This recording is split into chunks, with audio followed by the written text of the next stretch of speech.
اچھا، آج ایک عجیب کام، ایک عجیب حرکت ہوئی ہے، اور وہ مفتی منیب الرحمان صاحب نے کی۔ میں بڑا ان کا احترام کرتا تھا، لیکن میرے دل سے بالکل اب ان کا احترام ختم ہو چکا ہے۔ میں کوئی مولوی، کوئی ملا، کوئی حضرت، کوئی مولانا، وہ کیسے ریاست یا کسی ہائیبرڈ سسٹم کی سہولت کاری کر سکتا ہے؟ کسی اچھے کام میں آپ حکومت کا ساتھ دے دیں، ریاست کا ساتھ دیں، اچھی بات ہے، موسٹ ویلکم، ہم اس ملک کے شہری ہیں، ہمارا ملک، حکومت، فوج، ادارے، عدلیہ، کوئی بھی اچھا کام کرے ہم ان کے ساتھ ہیں۔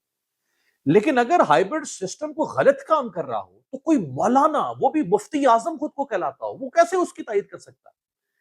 مفتی صاحب جو ہیں، منیب صاحب، انہوں نے ایک جسٹس طارق محمود جہانگیری صاحب کے خلاف ایک پورا خط جاری کیا۔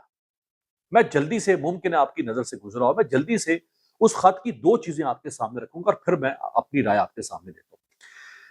مفتی صاحب نے کہا ہے، انہوں نے بیسیکلی طارق محمود جہانگیری صاحب پر حملہ کیا ہے۔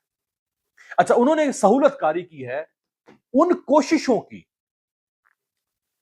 ریاست کی ان کوششوں کی سہولت کاری کی ہے جو کوششیں طارق محمود جہانگیری کو توڑنے کے لیے یا اس کو عدلیہ سے فارغ کرنے کے لیے کی جا رہی، جیسے اعجاز الحسن فارغ ہوا، جیسے مظاہر علی اکبر نقوی فارغ ہوا، اس کو عدالت سے ہٹانے کی کوشش کی جا رہی ہے۔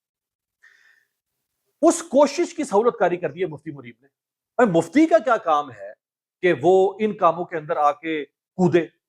ارے جھوٹ بول رہا ہے، یہ جھوٹ بول رہا ہے، بیٹا تم سے نہ ہو پائے گا۔